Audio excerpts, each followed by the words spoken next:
And coming out to fight on AEW Dark, JR. Oh.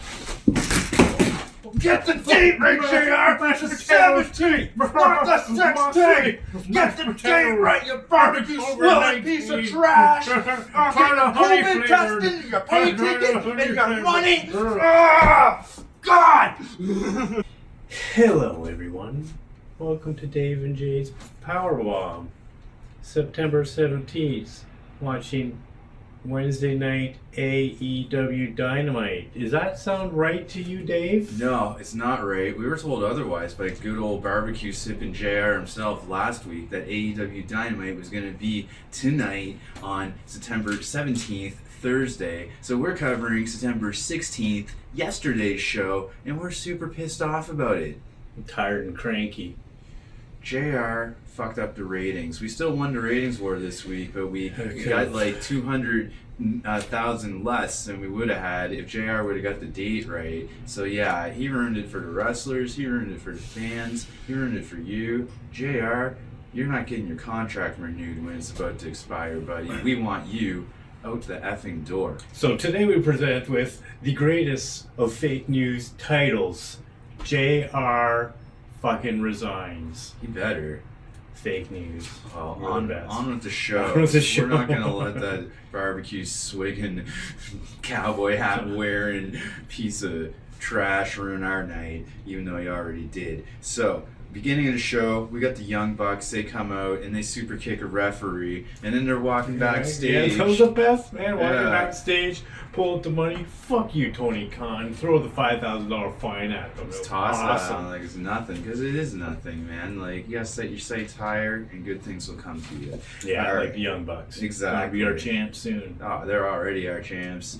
That's All right. true. So we have this leads into the Jurassic Express FTR non-title tag team match, and there's nothing really eventful here. Yeah, there's nothing special match. when it's like a non-tag team, a non-championship match, and it's like, oh, we're just doing this for fun, because basically you can't have your fucking new champs fucking lose already. Yeah, so it wasn't too special. It was just like a Jungle Boy going for all these quick pins, and at the end, FTR pulled off some dirty pin in the corner where the other tag team partner was able to hold the one guy's foot so they could get more leverage on the pin or something. Yeah, grabbed the rope, everything. Yeah. It was horrible. So it wasn't anything too spectacular. So fuck you, FTR. You guys fucking suck.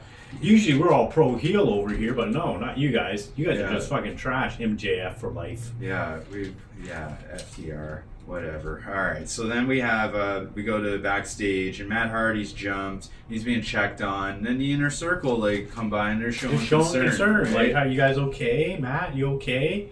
Broken Matt, whatever. I don't know which Matt Hardy, and they're just like, oh, okay. Well, we'll go on since we alerted all the friends. Yeah, they just showed concern for JR for messing everyone's wrestling week up.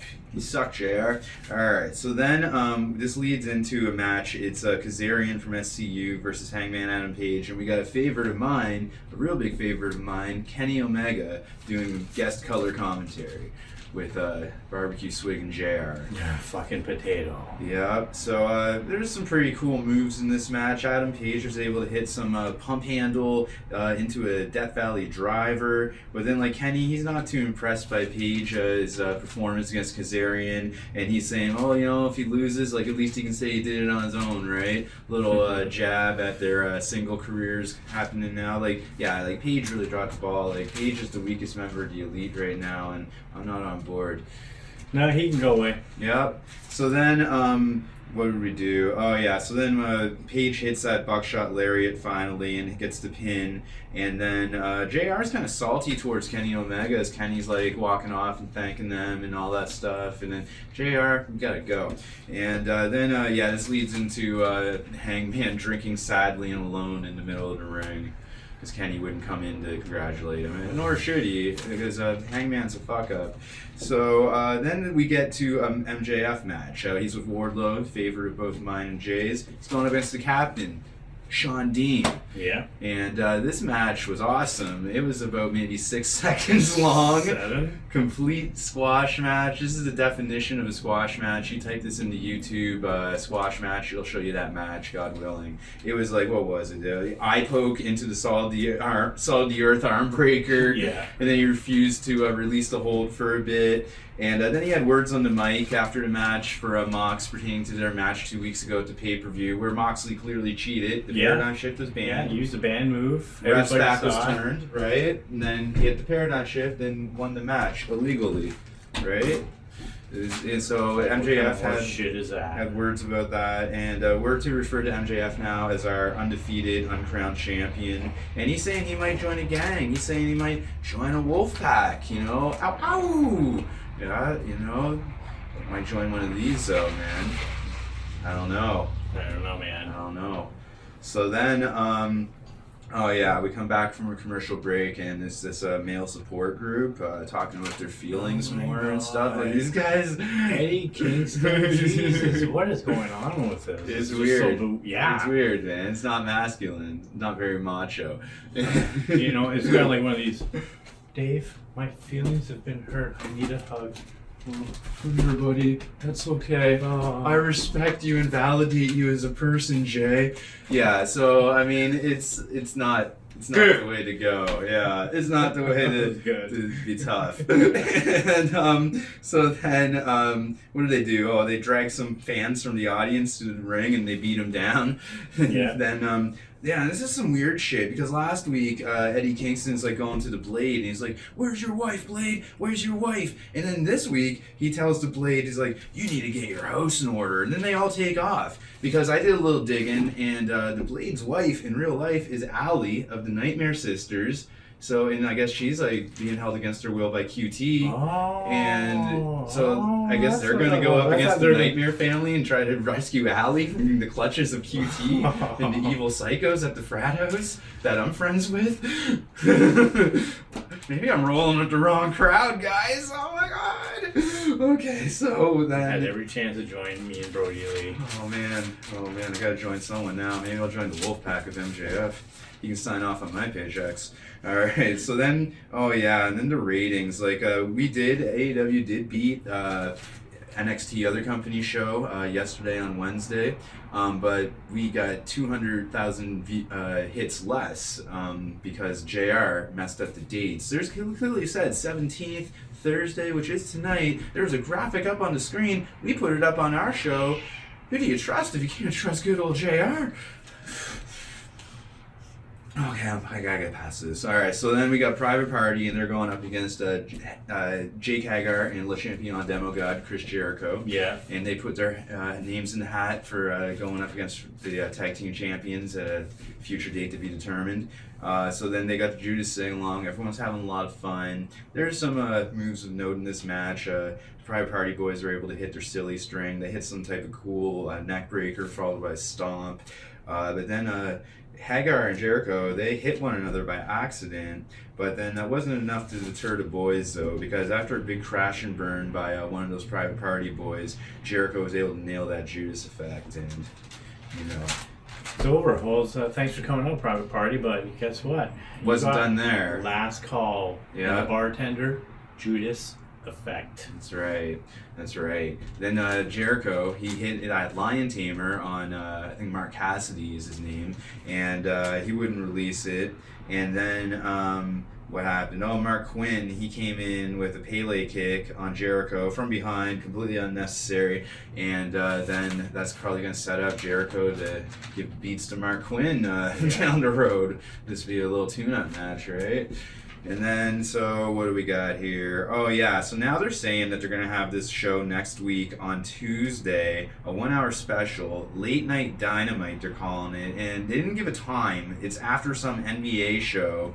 So I'm just waiting for these NBA playoffs to be done with, because It's messing with our schedule. yeah, and it's not cool, guys. So then, what do we got here? Oh yeah, we got NWA Women's Championship match. Thunder Rosa versus Ivelisse. She's coming down there, Diamonte. They won that imaginary brass ring a few weeks ago. Mm-hmm. That Women's World Cup thingamadoodle. And yeah, so then I don't know, they're doing some moves. Ivelisse is able to hit a knee moves, wrist action, a couple slams. At least I know the names of the moves, unlike that barbecue swilling piece of human detriment, Jim Ross. So I'm a potato. he's a potato this week, guys.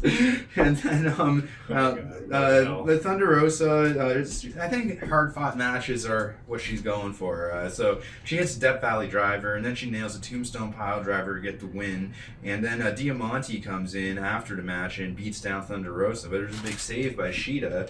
They got a show of mutual respect, if you will, after their big match at the pay-per-view. So I think they're going to go title for title, NWA Women's Champion versus AEW Women's Champion at some point to be determined. And what do we got next here? Oh yeah, Big Miro, a.k.a. Rusev from Other Company. He's Kit Sabian's best man for the upcoming wedding. They're doing some workout stuff, sounding all weird. They're going to go out for some bachelor party and get all freaky. Pretty much. Because it's going to be the best. And then they're like, then they pound Penelope. They're like, yeah, so, hey, we're doing that, babe. And she's just, okay. Whatever. Just get a penicillin shot after you come back. Yeah, save some cha-cha for me. All right, so then what do we got here?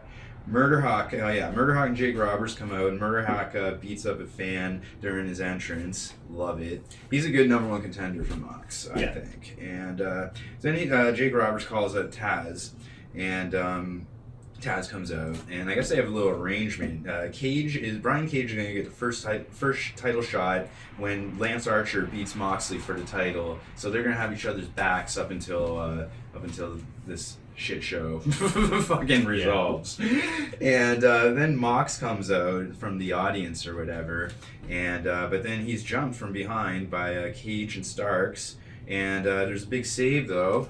AEW Dark Show, favorite of ours, Will Hobbs. Yeah. And they're going to have a 3-on-3 tag match. I believe it's next week or something. It's, Moxley, Will Hobbs, and Moxley thinks Darby's going to be on his team. I didn't see him, formally ask him or anything. Moxley assumes a lot of shit. And now's the time for Darby to turn. Then, they're going against Cage, Starks, and Murderhawk. So, what happens? Okay, that's that. So, yeah, I believe so. Yes. Oh, and then next week there's a big match, TNT Championship match. We got Mr. Brody Lee versus Orange Cassidy, and Brody's putting the title on the line. Oh, poor Orange Cassidy. He's going to get wrecked even worse than fucking Cody did. We'll see. He's coming off a big Mimosa Mayhem win a few weeks ago, 2 weeks ago, and maybe he's going to be the new TNT champion. Who knows? I hope not. I like what Brody's doing. I like Brody Lee, man. He's the man. Then this leads into our main event, and what a main event it was. This was the match of the night. The parking lot fight in retaliation over what Santana Ortiz did to Trent Mom's van. And this shit was crazy. Santana Ortiz coming out in the Dead President's makeup, and this is a crazy match. This is nuts. Yep, you had people going flying through cars. You got to see, who was it, Chuck? No, was it? A Chud? Chuck? Somebody got stuck in front of the engine, and then they proceeded to yeah. Here, I wrote down the play-by-play. You just keep leaning against the brick wall there. My thing. Yeah, you're Orange Cassidy there. So, yeah, we had trunk beatings. They threw one of those guys in a trunk and started slamming the trunk. And it was jumping off the they did a senton. It was Ortiz who was in the trunk. Yeah, and then the other guy from Best Friends did a senton onto the trunk. And Trent ended up messing his eye up, though. They had these big, long planks of lumber, and they were smashing each other with them, right? And then one of them bounced up and caught Trent right in the eye. And that wasn't even the worst of his problems. Like, he took a beating tonight. Yeah. So what happened next? One of those guys, Santana Ortiz, I think it was Santana, they got a Kubaton, and they were given the beatings, and then one of those guys did that catapult move that me and Jay made famous a few weeks ago into, the trunk of, a truck. It was pretty crazy. And then they were suplexing each other on the top of cars, and then either Santana or Ortiz followed it up, jumped from one car to another car, doing the frog splash. And then we have a spear going into a door leaned up against a car. Yeah, Trent delivered that, and that's when he started getting bleeding with his back all busted up and everything. Yeah, all the glass. Yeah, he really loves his mom. And so then they suplexed him into a guardrail leaned up against a car, and that thing just got destroyed. And one of the Inner Circle guys, Santana or Ortiz, hit a low blow. And then in a shout-out to Dave and Jay's powerbomb, they powerbombed one of those best friend guys on top of a car, which was pretty cool that they're thinking about us. And so then they do another double powerbomb onto a car, onto Trent. And then there's a big surprise, though, because I was thinking, like, best friends are done. How are they coming back from this? Like, this match is done. Somebody was taking a nap. Yep. And so the trunk of another car pops open, and who comes out? It's Mr. Orange Cassidy with a chain wrapped around his fist, and he hits one of those guys with the orange punch, and then this gives the best friends Trent and Chuck the motivation they need to carry on, and Chuck hits a pile driver on top of the car to one of those guys, where Trent hits the crunchy move on top of a truck through a piece of plywood that was on top of the truck and nails him and gets the pin. And Trent and Chuck have a much hard-earned victory. If this doesn't put them back in the number one contender spot for AEW Tag Team Champions, I don't know what the hell they have to do. Like, really. Like, after that, what do you got to do, man? Get picked up by your mom and go home. And that's exactly what happened, Jay. They were picked up by Trent's mom in Trent's mom's van while she drives off, giving the finger